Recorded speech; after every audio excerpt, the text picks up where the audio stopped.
Good morning, friends.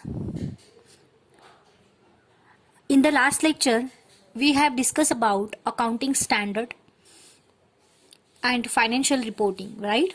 Its meaning we have discussed, its advantages, its objectives, everything we have discussed in the last lecture. And we have also discussed about accounting standard 3, which is related to cash flow statement, and its establishment of this AS3 is 1st April 1997. Okay, so now in this lecture we are going to discuss about accounting standard 7. Accounting standard 7. See guys, which account, which accounting standard is related to which account. It means कि देखो, accounting standard 3 जो है ये cash flow statement से related है. ये चीज आपको ध्यान में रखनी चाहिए, ध्यान में होनी चाहिए. कैश फ्लो स्टेटमेंट कौन से अकाउंटिंग स्टैंडर्ड में आता है? तो अकाउंटिंग स्टैंडर्ड 3 में आता है, AS3 शॉर्ट में अगर हम बोले तो, है ना. एंड ऐसे आपको AS7 किस में आता है, AS8 किस में आता है, 9 किस में आता है, 10 किस में आता है, ये सब चीजें आपको रिमेंबर होनी चाहिए. ओके, क्योंकि ऐसे ही क्वेश्चन हमें क्वेश्चन पेपर में देखने को मिलते हैं. अदरवाइज बाकी तो डिटेल जैसे हमें पता चल जाता है कि ये जो अकाउंटिंग स्टैंडर्ड है ये इस आइटम से रिलेटेड है, तो हमें बाकी जो चीजें हैं रिमेनिंग वो हमें अपने आप पता चल जाती है. Okay, so the thing is कि you should remember the items which is related to particular accounting standard. Okay, so now we are going to discuss accounting standard 7, which is related to construction contracts. Okay, so construction contracts means what? Accounting standard, in this accounting standard 7, this standard deals with accounting for construction contracts in financial statements of contractors. देखो, जो भी contractors होते हैं, जिनका construction का काम करने वाले जो कॉन्ट्रैक्टर्स होते हैं, ओके, तो वो जो कॉन्ट्रैक्टर्स होते हैं वो फाइनेंशियल स्टेटमेंट्स बनाते हैं. तो वो फाइनेंशियल स्टेटमेंट बनाते वक्त अकाउंटिंग स्टैंडर्ड 7 वो अप्लाई करते हैं. ठीक है, अकाउंटिंग स्टैंडर्ड 7 में जो गाइडलाइंस, जो रूल्स दिए हुए हैं, वो जो प्रिंसिपल्स है, वो जो रूल्स है, वो इस फाइनेंशियल स्टेटमेंट्स में वो अप्लाई करते हैं, ये उनका कहना है. Okay, in this category fix price contracts और कॉस्ट प्लस कॉन्ट्रैक्ट्स, ऐसे दो टाइप्स आते हैं अकाउंटिंग ये कॉन्ट्रैक्ट्स में. ठीक है, जो हम लोग कंस्ट्रक्शन कॉन्ट्रैक्ट्स जो अकाउंटिंग स्टैंडर्ड 7 में जो दिया हुआ है वो. ठीक है, the accounting for such contracts may be followed either by the percentage of completion method or completed contract method. It means what कि अकाउंटिंग स्टैंडर्ड अकाउंटिंग स्टैंडर्ड जो है 7 वाला, इसमें ऐसा उन्होंने बोला है कि ये जो कॉन्ट्रैक्ट है वो, ये जो कॉन्ट्रैक्ट का जो अकाउंटिंग है ये दो तरह से प्रिपेयर होता है. परसेंटेज ऑफ कंप्लीशन कॉन्ट्रैक्ट, मतलब जैसे जैसे आपके फॉर एग्जांपल हम लोग एक बिल्डिंग का कॉन्ट्रैक्ट देखते हैं, ठीक है, या फिर एक रोड कंस्ट्रक्शन का कॉन्ट्रैक्ट देते हैं. जैसे जैसे उनका काम खत्म होता है वैसे वैसे वो अकाउंट्स बनाते जाते हैं, और वो अकाउंट्स बनाते वक्त उनका जो परसेंटेज वाइज जो उनका जो रिवेन्यू है वो उन्हें मिल जाता है. तो it is called percentage of completion contract. Okay, मतलब काम जैसे जैसे खत्म होता है वही बेस पे उन्हें पैसे मिलना. And completed contract method means what? पूरा कॉन्ट्रैक्ट कंप्लीट होने के बाद उन्हें पैसे मिलना, उसका account. It means completion contract method. ये चीज आई होप आपको समझ में आ गई होंगी. What is the objective of this accounting standard 7? Okay, so construction contracts में, कंस्ट्रक्शन कॉन्ट्रैक्ट्स जो है अकाउंटिंग स्टैंडर्ड 7 में, इसका ऑब्जेक्टिव क्या है? So what is the objective? See guys, the objective is very simple. See, construction, it's not a small process, right? It is a long term process, and in this period, during this long period, we have to we or contractor have to maintain the records properly, है ना. Otherwise he will not understand the expenses and losses are there, what is the profits are there in this contracts. So that is the thing कि आपको ये चीजें ध्यान में होनी चाहिए. लॉन्ग टर्म प्रोसेस होती है कॉन्ट्रैक्टर्स की, कंस्ट्रक्शन की. तो लॉन्ग टर्म प्रोसेस के लिए रिवेन्यू, कितना रिवेन्यू हुआ, कितना प्रॉफिट हुआ, कितना लॉस हुआ, कितना एक्सपेंसेस हुआ, ये सब चीजें ध्यान में होनी चाहिए. That is why accounting standard 7 is apply for this contracts. ठीक है गाइस। सो देखो ये उन्होंने बोला है, हम लोग थोड़ा सा ऑफिशियली रीड करते हैं। Accounting for long term construction contract involves a question. Obviously question तो वो अराइज होगा ही कि क्या क्वेश्चन होगा कि व्हेन शुड बी कि when revenue should be recognised. Revenue कब रिकॉग्नाइज्ड होगा, मतलब उनको जो भी मिलने वाला है पैसा, या फिर उनको जो भी कुछ प्रॉफिट होगा, या जो भी कुछ रिसिप्ट होंगे, पैसे होंगे, इनकम होगी, वो उन्हें कब मिलने वाली है ना। And how to measure the revenue in the books of contractors, कि वो जो बुक्स ऑफ मतलब उनको जो अकाउंट्स बुक है कॉन्ट्रैक्टर्स का, उनमें वो जो रिवेन्यू है वो उनको कैसे मेजर करे, उनको वो कैसे मेंटेन करे, यानी वो उसको कैसे डिस्ट्रीब्यूट करे, ये सब चीजें यहाँ पे दी हुई है। दैट इज द थिंग कि हमें अकाउंटिंग स्टैंडर्ड 7 अप्लाई करना होगा। As the period of construction contract is very long, as I said, है ना। Work of construction starts in 1 year and completion in and completed in another year. So it could be after 4 to 5 years और it could be after 2 years completion, है ना। सो ये सब चीजें, इतना सब पीरियड चला जाता है, तो इसलिए हमें प्रॉफिट से याद होना चाहिए, कॉन्ट्रैक्टर को प्रॉफिट समझ में आना चाहिए, लॉस समझ में आना चाहिए, एक्सपेंसेस समझ में आने चाहिए, कितना काम हुआ, ये सब चीजें उसे समझ में आना चाहिए। इसीलिए अकाउंटिंग प्रिपेयर करना जरूरी है। ओके, सो हमें in short word, in other words we can say कि प्रॉफिट और लॉस का जो कंस्ट्रक्शन है, कंस्ट्रक्शन का जो प्रॉफिट और लॉस है, वो चीज, ये प्रॉफिट और लॉस समझने के लिए हमें कॉन्ट्रैक्ट्स में, मतलब जो कंस्ट्रक्शन कॉन्ट्रैक्ट्स है उसमें अकाउंटिंग प्रिपेयर करना जरूरी है।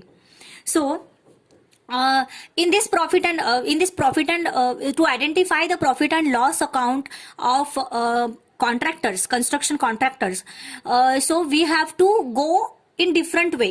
So there are 3 types of to determine this profit or loss. ठीक है, so we will discuss.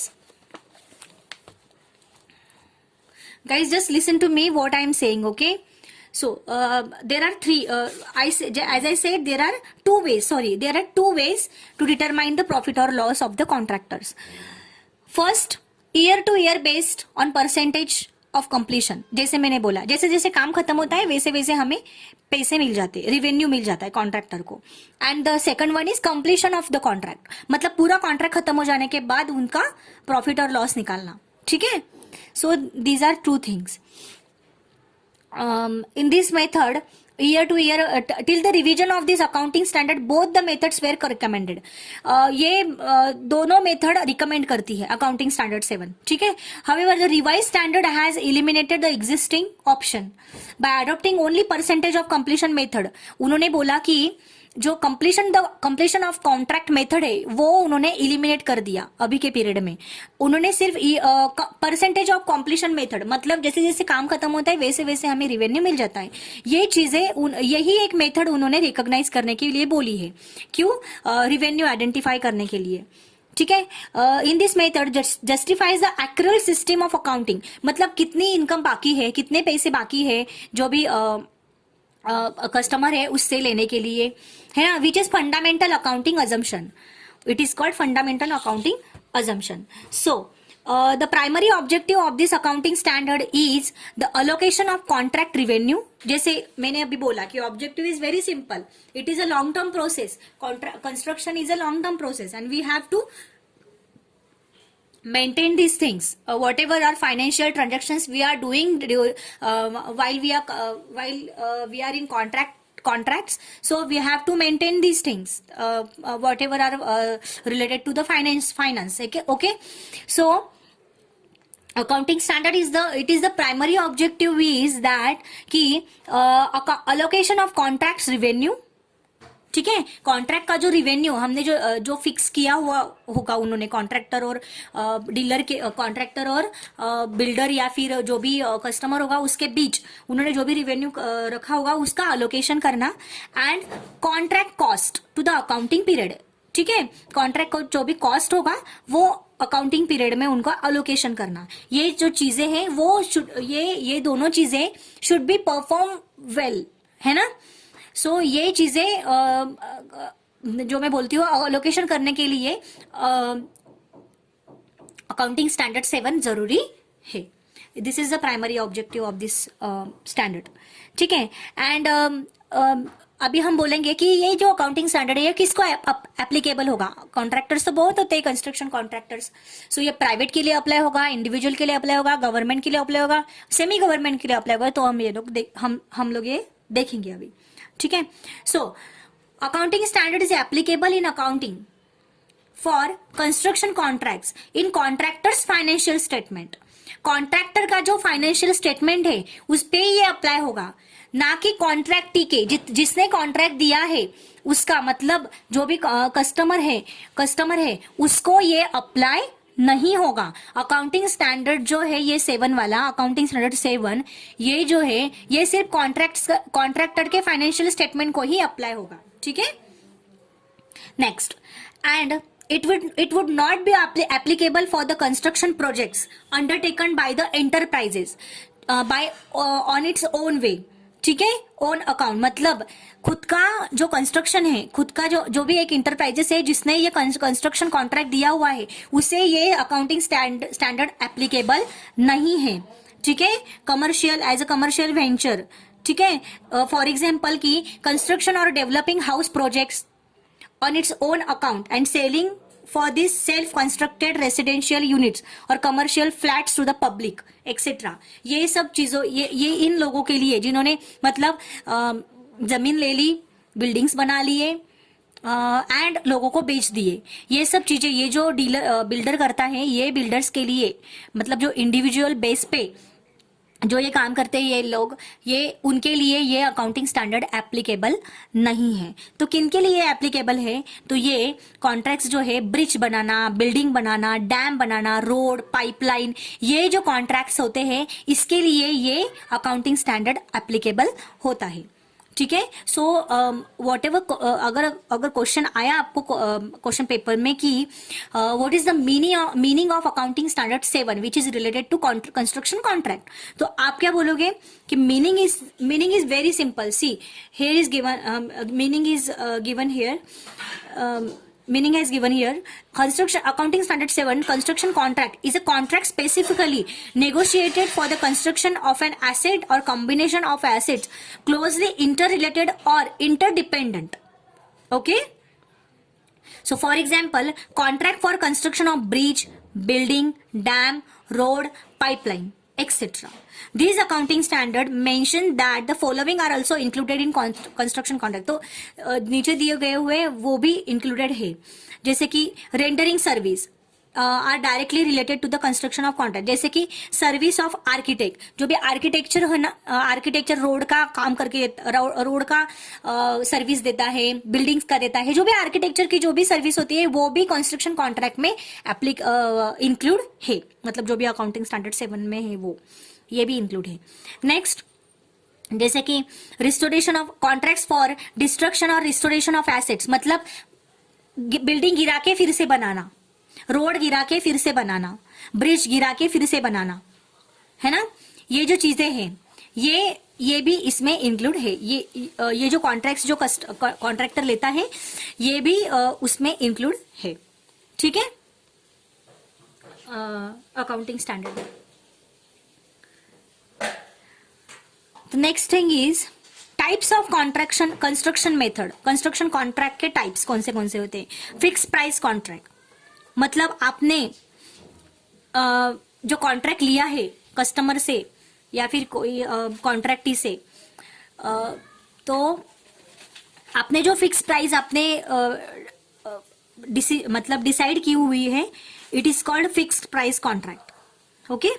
It will not be changed, ठीक है। And cost plus contracts means what, कि जैसे जैसे काम बढ़ा, अगर आपको एडिशनल एक्सपेंसेस करना है उसमें, तो आप प्लस करके वो जो कॉन्ट्रैक्ट है आपने जो जिस प्राइस में आपने जो कॉन्ट्रैक्ट लिया है उसमें प्लस करके वो कॉस्ट ऐड हो जाती है, okay. It is called cost plus contract. And combine and segmenting contracts means what, both, उसमें थोड़ा सा कॉम्बिनेशन होता है, ठीक है, ओके। सो ये था अकाउंटिंग स्टैंडर्ड 7 जो मैंने अभी डिस्कस किया, कॉन्ट्रैक्टर कंस्ट्रक्शन कॉन्ट्रैक्ट से रिलेटेड, ठीक है guys. Now the next step is accounting standard 8, वो किससे रिलेटेड है? Accounting for research and development. Okay, and it has been started from since 1 April 1991. Okay, so हम लोग इसका थोड़ा सा स्टडी करेंगे कि this standard deals with treatment of cost of research and development in financial statement. Research and development projects जो होते हैं गाइज, है ना, उस पे जो कॉस्ट लगता है, उस पे जो कॉस्ट लगता है, इनका फाइनेंशियल डेटा बनाया जाता है. वो भी फाइनेंशियल स्टेटमेंट प्रिपेयर करते हैं रिसर्च एंड डेवलपमेंट सेंटर में, है ना. तो वो भी फाइनेंशियल स्टेटमेंट प्रिपेयर करते हैं. तो वो प्रिपेयर करने के लिए वो फाइनेंशियल स्टेटमेंट में अकाउंटिंग स्टैंडर्ड 8 का एप्लीकेबल अप्लाई, अकाउंटिंग स्टैंडर्ड 8 के प्रिंसिपल्स अप्लाई होते हैं. तो उसमें क्या क्या आते हैं, ठीक है. अभी देखो यहाँ पे आगे क्या बोला है. This standard however does not deal with the accounting implications of the following specified specialised activities. Does not deal, ठीक है. ये जो नीचे दिए गए हुए ये जो स्पेसिफिकेशन है, एक्टिविटीज है, ये यहाँ पे इंक्लूड नहीं है. जैसे कि research and development activities conducted for other under contract, others for others under contract, ठीक है, ये इसमें एप्लीकेबल नहीं होगा. इसके लिए ये AS 8 नहीं एप्लीकेबल होगा. Exploration for oil, gas and mineral deposits, इस पे भी ये एप्लीकेबल नहीं होगा.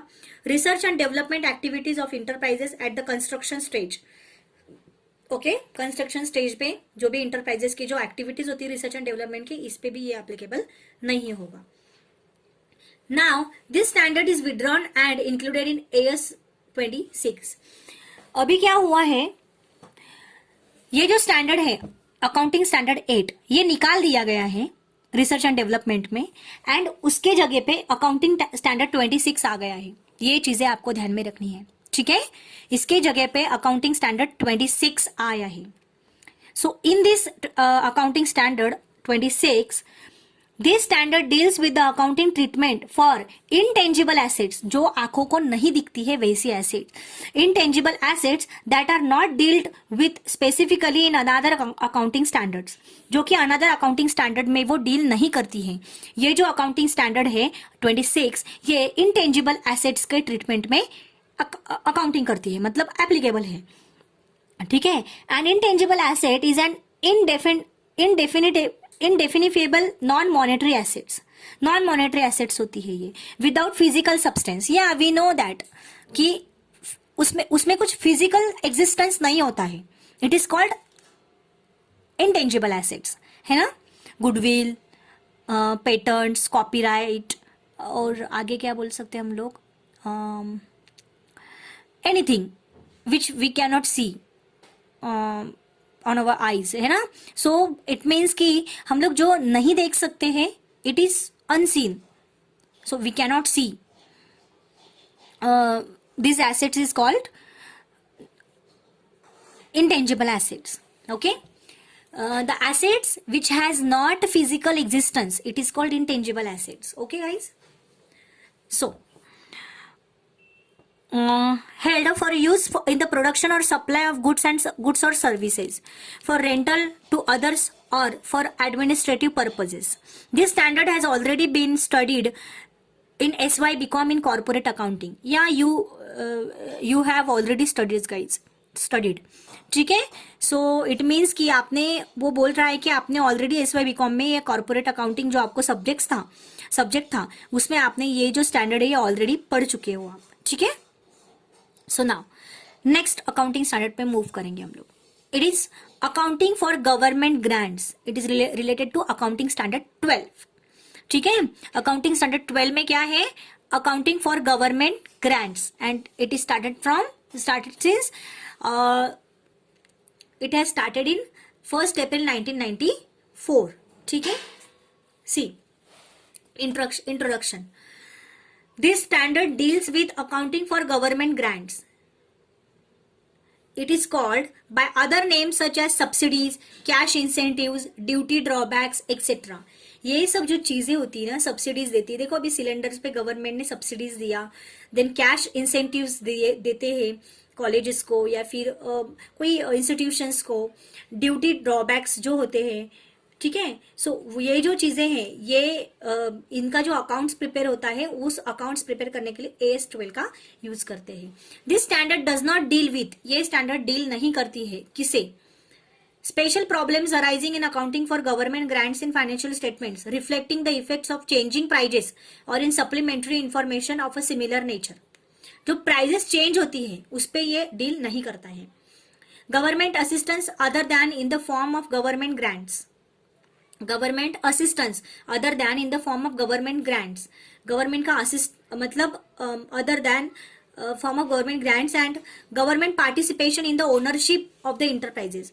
जो इंटरप्राइजेस होती है, जो फर्म्स होते हैं, उसमें गवर्नमेंट का जो पार्टिसिपेशन होता है उस पे ये इस पे ये अकाउंटिंग स्टैंडर्ड एप्लीकेबल नहीं है।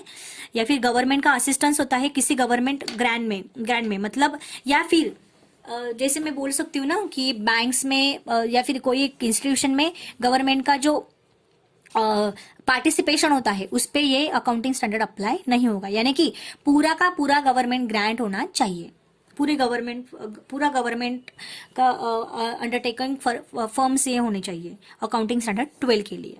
ठीक है, it means government grants are assistance by the government in the form of cash or kind to an enterprise in return for past or future compliance with certain conditions। kind means what, कोई चीज में cash और कोई चीज में उन्होंने government ने किसी एक फर्म को दिया हुआ है कैश के बेसिस पे या फिर एक कोई चीज के बेसिस पे उन्होंने एक इंटरप्राइज को दिया हुआ है, उसके रिटर्न में क्या, future compliance with certain conditions, और उसके एक्सचेंज में गवर्नमेंट उनसे कुछ कंडीशंस मांगती है। ठीक है, गवर्नमेंट के कुछ कंडीशंस होते हैं, it is called government grants. Grant दिया है हमारे कॉलेज को, हमारे बैंक को, हमारे स्कूल को, ऐसे बोलते हैं ना, तो इट मीन्स कि गवर्नमेंट या तो फाइनेंशियली उन्हें सपोर्ट करती है या तो कोई चीज से मतलब कोई फैसिलिटी दे देगी, ये सब चीजें। ठीक है, और उसके बदले में उनसे कुछ कंडीशंस लेंगी। ठीक है, सो गवर्नमेंट ग्रांट में क्या क्या आता है, subsidies, cash incentives, as I said, government agencies में similar bodies whether local, national और इंटरनेशनल। ठीक है, सो ये सब चीजें आती है। Governments means what, government means कोई गवर्नमेंट एजेंसीज, कोई गवर्नमेंट बॉडीज, लोकल, नेशनल और इंटरनेशनल। ठीक है, this statement does not deal with, ये जो स्टेटमेंट है गवर्नमेंट ग्रांट, ये किसे किसे डील नहीं करता है। गवर्नमेंट असिस्टेंस, मैंने जैसे बोला कोई पार्टिसिपेशन, किसी इंटरप्राइज का किसी फर्म में गवर्नमेंट का पार्टिसिपेशन, ये इंक्लूड नहीं है उसमें। देन गवर्नमेंट पार्टिसिपेशन जैसे मैंने बोला। ठीक है,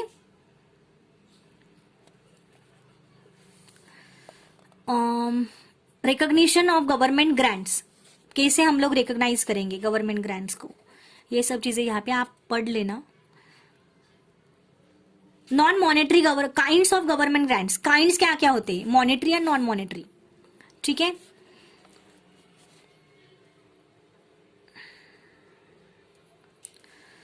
नॉन मॉनेटरी गवर्नमेंट ग्रांट्स, उसमें क्या क्या आता है, land, plant, machinery etcetera.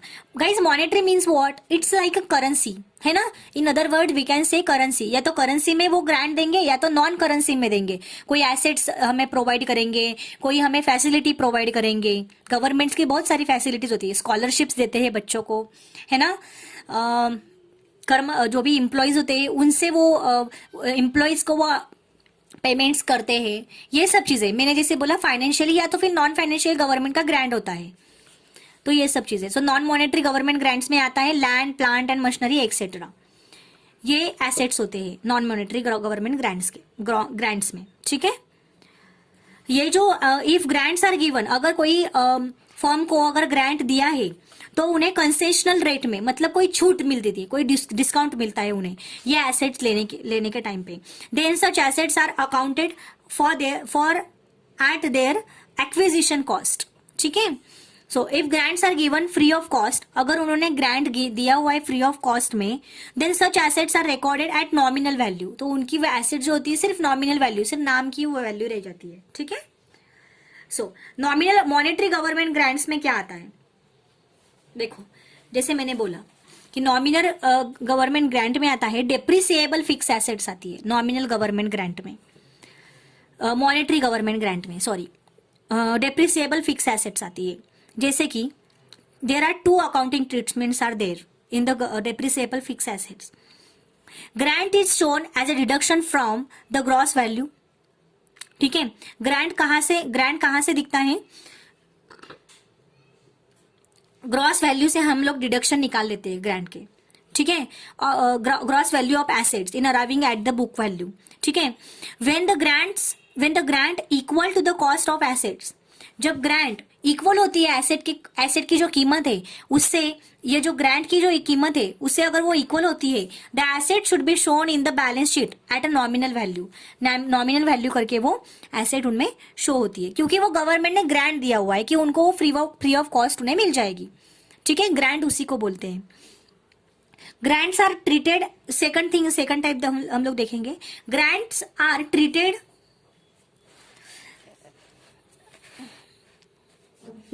Treated as deferred income. Grants deferred मतलब इनकम पे डिफर्ड करता है। ये एक टाइप है ग्रांट का। The deferred income is recognise in profit और loss account on a systematic or rational basis over the useful lives of assets. Such allocation to income is made over the period and in proportion in which depreciation on related assets is charged. So इस तरह से ये एक type हो गया कि जो income पे डिफर करता है। ठीक है,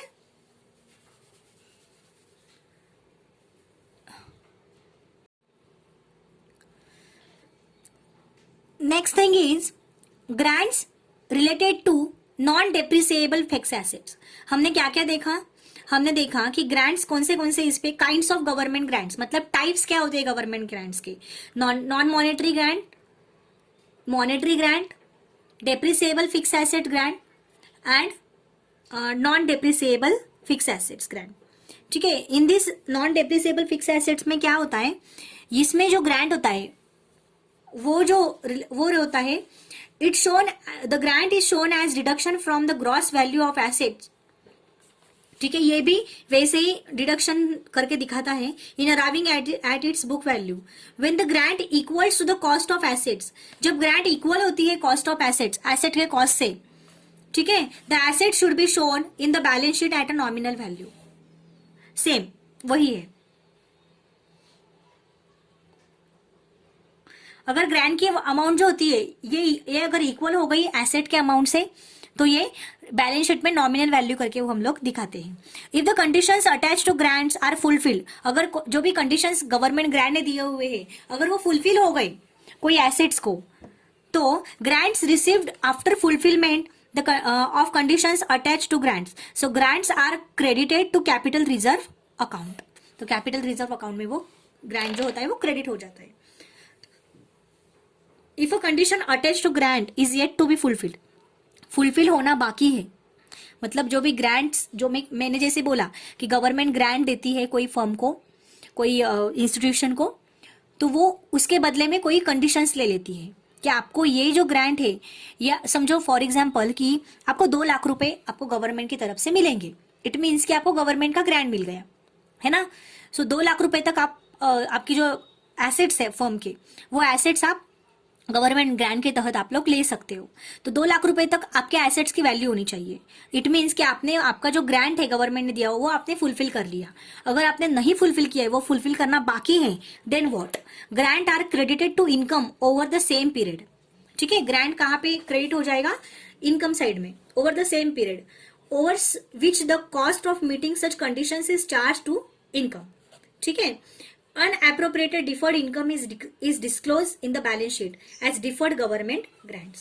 Unappropriated deferred income, जो भी appropriate नहीं हुए हैं ऐसे वो इनकम पे डिफर्ड किया, वो डिफर्ड इनकम जो है वो बैलेंस शीट में as a deferred government grants करके वो शो किया जाता है। ठीक है, and the last one is government grants related to revenue. ठीक है,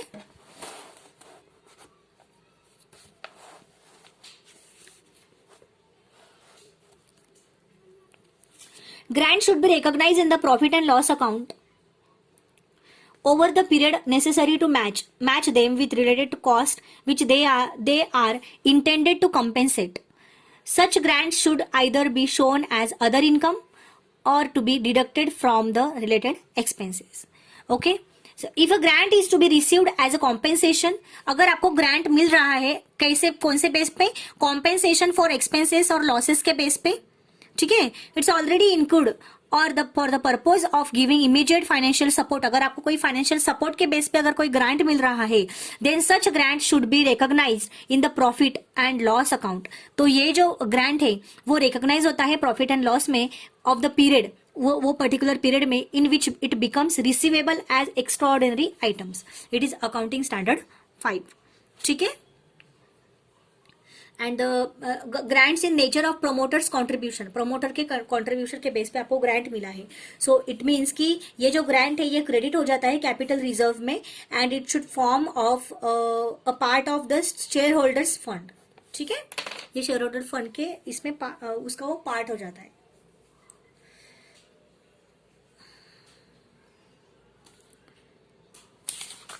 so our next term is accounting standard 15.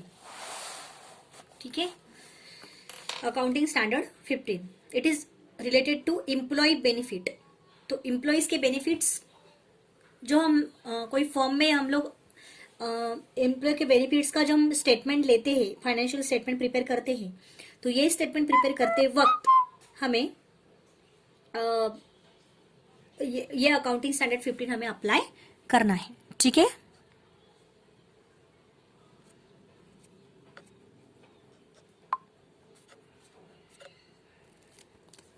सो देखेंगे हम लोग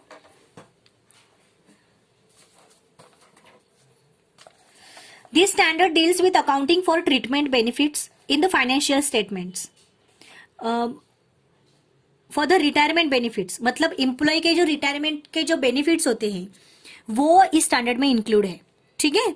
सो ये एम्प्लॉय के बेनिफिट्स जो है फाइनेंशियल स्टेटमेंट जो प्रिपेयर करते हैं हम लोग एम्प्लॉय बेनिफिट्स की, retirement benefits, employee retirement benefits के, वो फाइनेंशियल स्टेटमेंट प्रिपेयर करने के लिए एक ये स्टैंडर्ड 15 अप्लाई होता है. ठीक है. For this purpose the retirement benefits considered may be in the form of provident fund. देखो रिटायरमेंट बेनिफिट्स के जो कौन से बेनिफिट्स होते हैं वो भी कौन से होते हैं. ठीक है, हम लोग ये देखेंगे. Provident fund, superannuation, pension, gratuity, leave encashment benefits और रिटायरमेंट. ठीक है, जो भी आपके जो लीव्स होते हैं, अगर आपने कोई छुट्टी नहीं ली है तो वो कैश में कन्वर्ट हो जाती है वो लीव के पैसे. ठीक है, तो वो रिटायरमेंट के टाइम पे हमें मिलते हैं. Post retirement health and welfare schemes, कि रिटायरमेंट के बाद आपको जो हेल्थ एंड वेलफेयर जो स्कीम्स होती है वो भी उनका बेनिफिट उसमें इंक्लूड है. And any other retirement benefits, जो भी बेनिफिट्स होंगे रिटायरमेंट के टाइम पे, एम्प्लॉय रिटायरमेंट के जो बेनिफिट्स है वो इस फाइनेंशियल स्टेटमेंट में इंक्लूड है वो, और ये अकाउंटिंग स्टैंडर्ड 15 उसको फुलफिल करता है. मतलब ये इसमें एप्लीकेबल है. सो एप्लीकेबिलिटी देखो क्या क्या है. Level 1 enterprise in its entirety.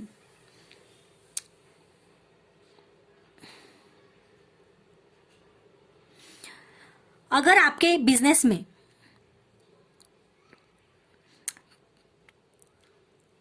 Average number of person, मतलब 50 एम्प्लॉय से ज्यादा अगर आपके फर्म में एम्प्लॉयज है तो आपके लिए AS 15 एप्लीकेबल होगा आपके फर्म के लिए.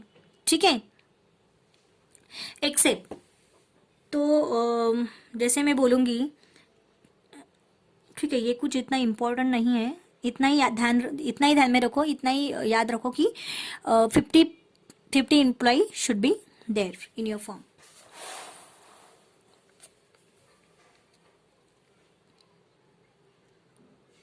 अगर आपके बिजनेस में 50 एम्प्लॉय से कम है, 50 से कम है एम्प्लॉयज, तो आपको ये अकाउंटिंग स्टैंडर्ड एप्लीकेबल नहीं होगा.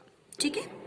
So it's meaning I have given here Employee benefits are all forms of consideration given by the enterprise directly to the employee.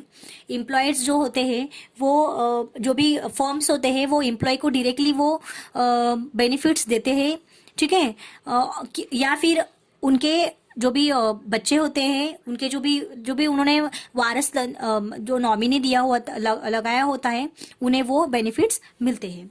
तो it is called employee benefits. It means like childrens और other dependent persons in his और her family, ठीक है. सो अगर कोई trust को भी nominee भी दिया हो तो वो ट्रस्ट को उनके बेनिफिट्स मिलते हैं एम्प्लॉय के. So whether an enterprise is required to provide for employee benefits existing from informal practices. So who is an employee? Employee कौन होता है? Employee में इन दिस स्टैंडर्ड में, ये जो स्टैंडर्ड हम लोग जो पढ़ रहे हैं इसके बेस पे, इसके इन दिस स्टैंडर्ड एम्प्लॉय कौन सा इंक्लूड होता है?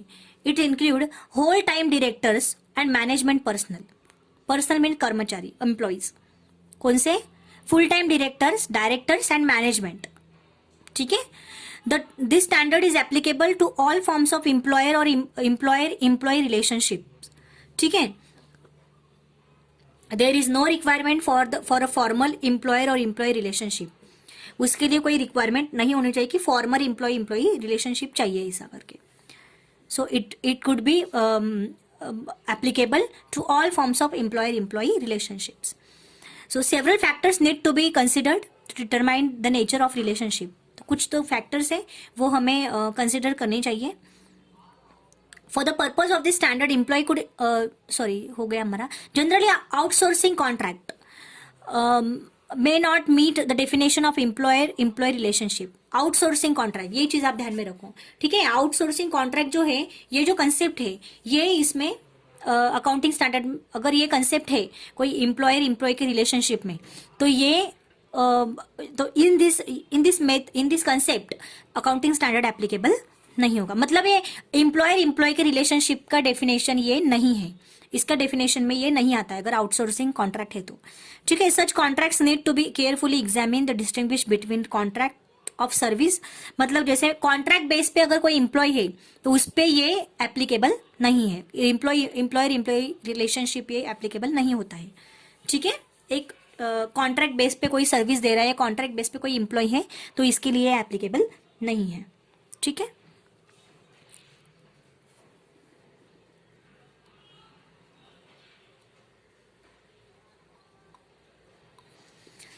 Types of employee benefit and overview of their accounting देखेंगे हम लोग.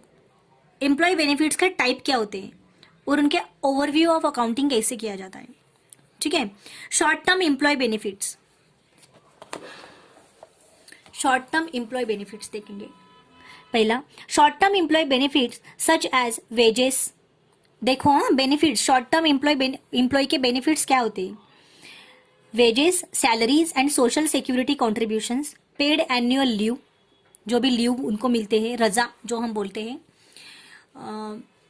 Leave and paid sick leave, जो भी बीमार होने की लीव्स अलग होती है और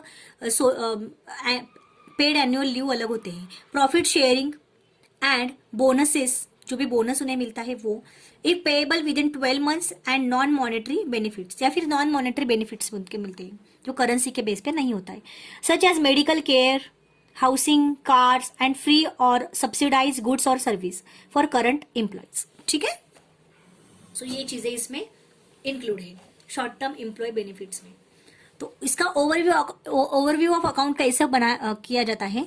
when an employee has rendered services, वो सर्विस सर्व कर रहा है in exchange for this benefits by debiting to expenses, ठीक है. ये एक्सपेंसेस को benefits by debiting to expenses, okay. So ये जो एक्सपेंसेस है उनको वो डेबिट हो जाता है बेनिफिट्स में.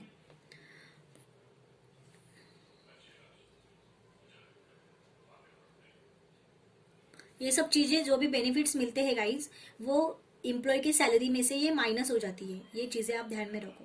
अगर आप में से कोई जॉब कर रहा हो तो उन लोगों को ये अच्छी तरह से पता है.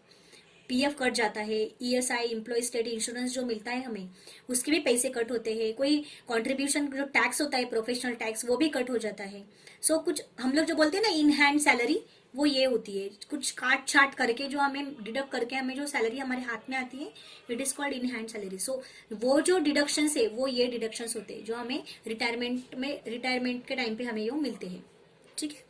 So post employment benefits, post employment benefits such as, मतलब एम्प्लॉयमेंट होने के बाद में, मतलब रिटायरमेंट जैसे हम बोलते हैं, सच एज कि हम लोगों का रिटायरमेंट का पीरियड आने के बाद आपको कौन से बेनिफिट्स मिलेंगे, ये जैसे कि पेंशंस, अदर रिटायरमेंट बेनिफिट जो अलग अलग होंगे, post employment life insurance and post employment medical care, ये बेनिफिट्स होते हैं इसमें।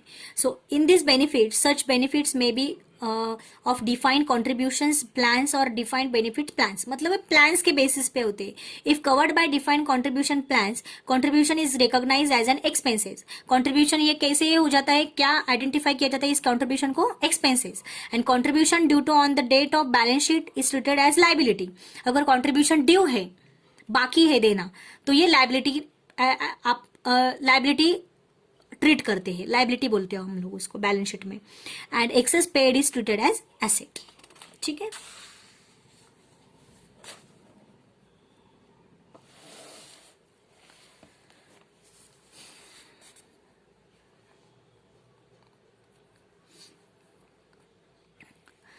Other long term employee benefits, other long term employee benefits क्या होती है, including long term service leave और sabbatical leave, jubilee or other long service benefits, long term disability, and if they are payable 12 months or more after the end of the period, profit sharing, bonuses and deferred compensation, ये जो benefits होते हैं ये long term employ के benefits होते हैं।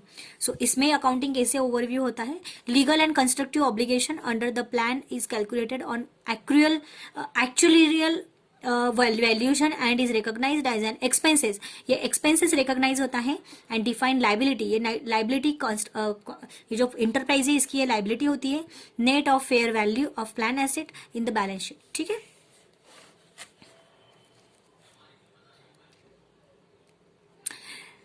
Termination benefits, I think termination ही है, including voluntary retirement benefits. Termination benefits are recognized as an expenses immediately. Expenses होते हैं वो, ठीक है।